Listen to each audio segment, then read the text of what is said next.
At 2:12 p.m., the room felt routine. Slides, polite nods, controlled voices. "Transfer your knowledge and leave," the VP said, like it was already decided. She didn't argue, didn't react. Just opened her laptop and saved everything. 3 folders, 2 backups, 1 quiet pause. No one noticed the timestamp. No one asked what exactly she knew. No one realized what wasn't written anywhere. 5 minutes later, a report reached the CFO's screen. A number appeared where no one expected risk. $80 million. And suddenly, the room wasn't routine anymore. The meeting didn't collapse. It compressed, like air before a storm. Glass walls, muted city noise, a long table reflecting faces that preferred not to show uncertainty. On the screen, slide 14. Operational continuity. Bullet points, tidy, reassuring, false. She sat slightly to the side, not at the center anymore. That shift had happened weeks ago, quietly, without announcement. Titles stayed the same. Access didn't. "Let's keep this efficient," the VP said, tapping the table with a pen. Not aggressive, just final. A tone designed to skip discussion and land directly on execution. Eyes moved, some to her, some away. Everyone knew who the line was for. She nodded once. No resistance, no questions. That was the first thing that felt wrong. Most people would negotiate, clarify, stall. She didn't. Instead, she turned slightly, opened her laptop, and began working. Not fast, not slow. Precisely. Click. Folder structure, clean. Names that meant nothing to outsiders and everything to the system. No one leaned in. No one asked what exactly was being transferred. Because the assumption was simple. If it's in the documentation, it's controlled. If it's controlled, it's safe. That assumption had survived years. She selected 3 directories, paused, renamed 1 file, just 1, adding a version suffix no one else used. A small deviation, easy to ignore, critical to notice. Then, save. A soft system sound, barely audible under the hum of the room. "It will coordinate access," someone added from the far end, not looking up. Standard protocol, standard confidence. She didn't respond, because what they were asking for wasn't access, it was interpretation. Context, sequence, judgment calls made over years, never written, never formalized, never questioned. She closed one window, opened another, a local file. No cloud icon, no sync indicator. For a fraction of a second, her reflection appeared on the screen, calm, almost detached, like someone finishing a process, not losing a position. Across the table, a director cleared his throat. "Timeline?" he asked. "Today," the VP replied without hesitation. "We move fast." Of course they did. Speed feels like control, until it removes the only person who actually has it. She finally looked up. Not at the VP, not at the screen, at the table itself, as if mapping something invisible across it. Dependencies, hidden links, unwritten sequences that didn't exist in any workflow tool. Then she looked back down. Final save. This time, she didn't pause. She closed the laptop halfway, enough to signal completion, not departure. "Done," she said. One word. No emphasis. No explanation. Relief moved through the room. Not visible, but measurable. Shoulders eased. Pens moved again. Someone even exhaled quietly. The system, they believed, had been handed over. What no one asked was simple. What exactly had just been handed off, and what hadn't? Because 5 minutes later, a different room, 3 floors up, would open a report that didn't match any of this calm, and the number at the top wouldn't be a projection. It would be exposure, $80 million risk. But for now, everything still looked controlled. 5 minutes is nothing until it's exactly enough. On the 3rd floor, The air felt different, less polished, more operational. No glass walls here, just screens, numbers, and people who didn't have time for narratives. The CFO didn't look up when the alert came in. He rarely did.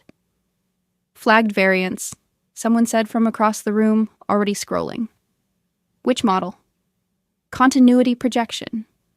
That made him pause, not because of the model itself, but because of who built it. He leaned forward. One click, then another. The dashboard opened cleanly. Too cleanly. No red, no blinking warnings. Just a quiet deviation in the corner. Small enough to ignore, large enough to matter. $80 million. Not loss. Not yet. Exposure. Explain, he said. No one answered immediately, because the numbers were correct. They just didn't make sense. A dependency node had gone soft, not broken, not missing, just undefined, like a bridge that still exists on paper, but no longer holds weight. Where's this coming from? Knowledge transfer gap, the analyst replied, slower this time. Process continuity risk. The CFO's eyes narrowed, not in panic, but in recognition. He'd seen this before, not often, but enough to know it wasn't a technical error. Who owns the logic? He asked. Silence. Not the kind that fills a room, the kind that removes answers from it. Back downstairs, the meeting was wrapping up with practiced efficiency. Access will be provisioned by end of day, IT confirmed. Documentation is complete, someone added, glancing briefly in her direction. Complete. A dangerous word when no one defines it. She sat still, hands resting lightly on the closed laptop. Not defensive, not engaged, just finished. Across the table, the VP gave a short nod, approval without warmth, a signal to move on. Good, let's proceed. Chairs shifted, laptops closed, the rhythm of resolution, until a phone vibrated, once, twice, then again, long enough to interrupt. The VP frowned slightly, checked the screen, and didn't speak. That was the first visible crack. Is something wrong? A director asked, half standing. No answer. The VP's expression didn't change dramatically. It tightened, subtle, controlled, but unmistakable. He looked up. Stay, he said. Not loud, not sharp, just different. The room froze, not because of the word, but because of the tone. Upstairs, the CFO was already on his feet. Pull the dependency chain, he said, grabbing a tablet. Now. It's incomplete, the analyst replied. We don't have full logic mapping. Then find who does. A pause, a realization, and then alignment. 3 floors apart, 2 rooms arrived at the same question, at the same time. Where is the knowledge? Back in the meeting room, all eyes slowly turned. Not to the VP, not to the screen, to her. She didn't move immediately, just looked at them, one by one, calm, unrushed, unreadable, like someone who already understood the question and the cost of asking it too late. And in that silence, one detail surfaced, quiet, precise, irreversible. Access had been transferred, files had been saved, processes had been documented, but meaning was never part of the handover. And now they were looking at the only person who still held it.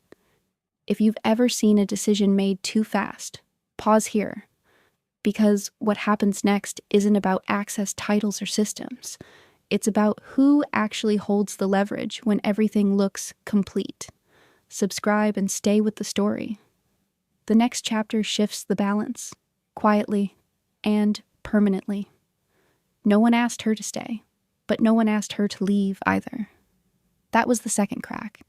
The room had shifted from decision to dependency without anyone announcing it. You could feel it in the way people stopped packing their laptops, in the way chairs remained half-turned, in the way silence stretched just a second too long. The VP stood still, phone in hand, screen dimmed but not dismissed. Explain the exposure, he said finally. Not to the room, to her, a precise pivot, from authority to request. She didn't answer immediately. Instead, she opened the laptop again, slowly, deliberately. The hinge stopped at the exact same angle as before.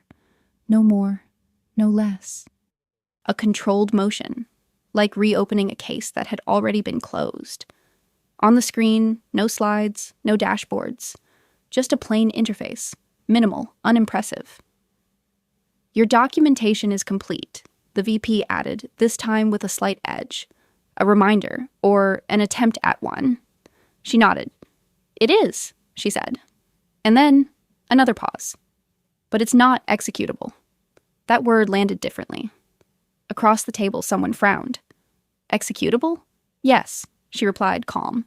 It describes what, not when, not why, and definitely not what to ignore. A subtle shift moved through the room, because everyone there understood systems, but very few understood exceptions. And systems fail on exceptions. She tapped once on the keyboard. A diagram appeared, not in color, not polished, just lines, nodes, arrows that didn't follow standard flow logic. This, she said, is what actually runs. The VP stepped closer. Not aggressively, just involuntarily. That's not in the repository, someone said quietly. No, she agreed. It can't be. Why not? Because some knowledge doesn't survive being flattened into procedure. But she didn't say that out loud. Instead, she zoomed in. A single node, small, easily overlooked, sat between two major process blocks. That's where your $80 million sits, she said. No drama, no emphasis, just location. Silence again, but sharper this time. Focused, directed. What is it? The VP asked. She looked at the node for a second longer than necessary. A decision, she said.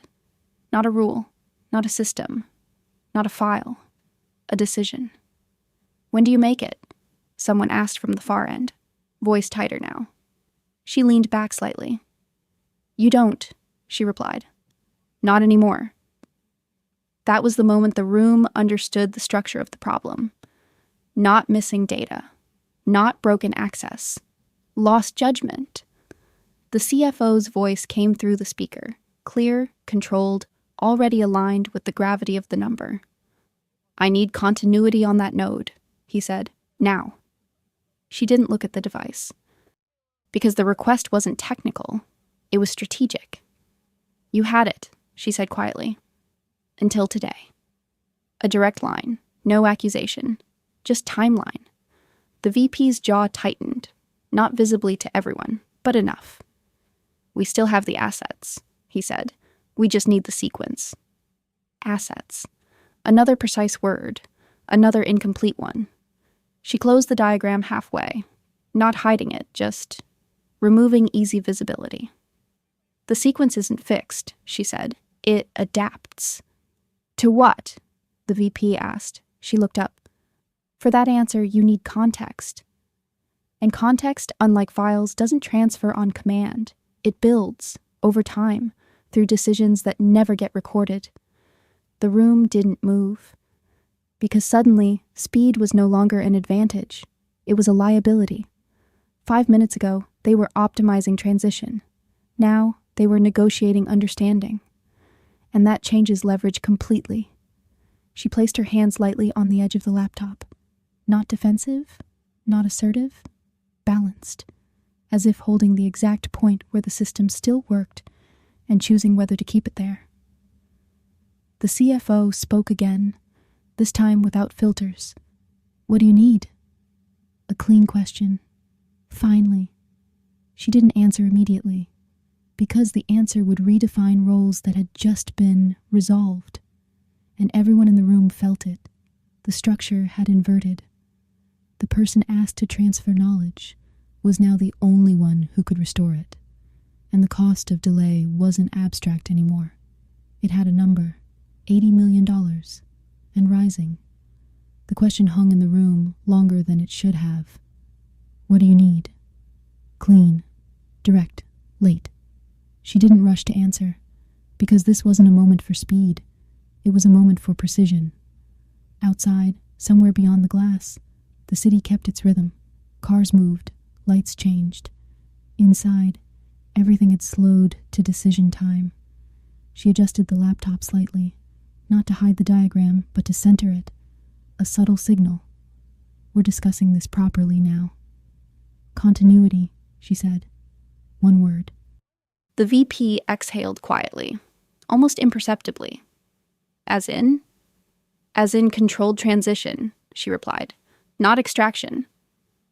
Another shift, because transfer your knowledge and leave suddenly sounded crude, incomplete, expensive. We already initiated the handover, someone from legal added, trying to stabilize the narrative. Documentation is in place. She nodded, not dismissing it. Documentation describes structure, she said. Continuity preserves behavior. No one interrupted. That distinction, simple on the surface, cut deeper than any escalation. The CFO's voice came again, now more measured. What's the window? She didn't hesitate this time. 3 weeks. The VP reacted first. That's not feasible. Of course it wasn't. It wasn't designed to be. She didn't argue, just looked at him, calm, analytical, almost neutral. You're not buying time, she said. You're buying stability. A few heads lowered, not in defeat, in calculation. Because now the variable wasn't cost. It was volatility. She turned the screen slightly toward them again. That node, she continued, pointing lightly, responds to signals that aren't in any system. Vendor behavior, timing shifts, exceptions that look like noise, until they're not. The director from earlier leaned forward. And without it? She met his glad. You don't fail immediately, she said. You drift. A more dangerous outcome. No alarms, no crash, just slow deviation, until the number on the report becomes real. $80 million risk. And then more. Silence returned. But this time, it wasn't confusion. It was alignment forming. The VP straightened slightly. What exactly are you proposing? Finally. Structure. She closed the laptop, not fully, just enough to shift focus back to the room. Phase transition, she said. Access stays where it is. Decisions stay with me, temporarily. Parallel observation for your team. Then gradual release. Controlled, measurable, reversible, until it isn't. And after, the CFO asked. After, she replied, you don't need me. That line landed differently. Not emotional, not defensive. Final. Because it implied something critical. She wasn't negotiating dependency. She was designing its end. The VP looked at her longer this time, evaluating not position, but leverage. Terms? He asked. There it was. Not whether, not why. How? She folded her hands lightly. Clarity, she said. Defined scope, protected execution, and alignment on outcomes. No numbers yet, not because they didn't matter, but because structure comes before price. Legal shifted slightly in their seats. This was their terrain again, but on her terms. The CFO didn't interrupt, because he already understood something the room was just beginning to process. This wasn't recovery anymore. It was redesign, under pressure. And the person leading it was the one they had just asked to leave. The VP glanced briefly at his phone again, then put it face down on the table. A small act, a meaningful one. Draft it, he said. 2 words. Decision made, but not resolved. Because agreements written under pressure carry something extra. They remember why they were signed. And somewhere inside that $80 million exposure, one fact had become unavoidable. They didn't lose control in a system. They lost it in a moment. And now they were paying to rebuild it correctly this time. But rebuilding takes time, and time was still moving. The room didn't celebrate the decision. It stabilized. Laptops reopened, not for presentations, for terms. Legal moved first, as they always do when uncertainty needs structure. "Let's define scope," one of them said, already drafting. She didn't lean in. She didn't need to, because the core was already set. "Continuity period, 3 weeks," Legal read aloud, typing. "Decision authority. Temporary retention." The VP didn't interrupt this time. He watched. Not the document. Her. Because something had shifted beyond the text. Control had become conditional. "Access remains unchanged," Legal continued. "Parallel observation by assigned team..." "Not observation," she said calmly. A pause. "Shadowing." The correction was small, technically minor, strategically precise. Observation is passive. Shadowing learns. Legal nodded, adjusting the wording. "Shadowing," they repeated. The CFO's voice came through again, steady, grounded in numbers. "What's the exit condition?" A sharper question. Not when does it end? When is it safe to end? She didn't answer immediately, because this was the real threshold, not time, capability. She turned the laptop fully toward them again. The diagram reappeared. Same nodes, same quiet complexity. "This," she said, pointing to the same small node, "stops being a risk when someone else can run it, without me correcting them. No theatrics, just a measurable standard." "And if they can't?" the VP asked. She met as glad, direct, unflinching. "Then it's not ready." Silence. Not uncomfortable. Accurate. Legal typed slower now. Every word mattered, because they weren't writing protection. They were writing dependency, with an end date. "Compensation structure?" someone asked carefully. There it was, the number layer. She didn't rush. "Aligned with risk exposure," she said, "and tied to transition milestones." Again, structure before Tsifri. The CFO responded immediately. Approved. No negotiation. Because he wasn't buying her time. He was buying down risk. $80 million doesn't argue. It reallocates. The VP exhaled, this time visible. Not relief, acceptance. The narrative had flipped completely. This was no longer about replacing her. It was about replicating what only she could do. And replication is slower than removal. Legal turned the screen slightly. "Review," they said. She stepped closer now. Not as an employee, not as someone leaving, as someone validating a system that had to hold without her. Her eyes moved line by line, not reading, checking for failure points, ambiguity, gaps, assumptions hiding in clean language. She stopped once. "Add escalation boundary," she said. "Decisions outside defined context revert to me. Until closure." Legal added it without debate, because by now they understood. The cost of missing a line here wouldn't be theoretical. It would be reported. She finished reviewing, closed the laptop. This time, completely, a different kind of closure. "Send it," she said. No emphasis, no ownership, just completion. The VP nodded once. The CFO disconnected. Legal finalized. And for the first time since the meeting began, the room had something real. Not control, not certainty. A path. Structured. Conditional. Earned. She picked up her bag, but didn't move toward the door immediately. Not yet. Because the system wasn't running again. It was restarting. And restarts are fragile. She looked once more at the table, at the people, the screens, the document now circulating across inboxes. Everything looked familiar, almost unchanged. That was the illusion. Because one thing had fundamentally shifted. They would move forward, but not without understanding what had nearly been lost. An understanding, once forced, doesn't fade easily. She finally turned, walked to the door, paused just for a fraction of a second. Not for effect, for confirmation, then left. Quietly. No announcement, no reaction, just absence. And in that absence, the system began to reveal something new. Not dependency, awareness of what knowledge actually costs, of what speed can break, of what silence can protect. Because 5 minutes had been enough to expose the risk. 3 weeks would be enough to rebuild the logic. But the lesson, that would stay much longer. Silence.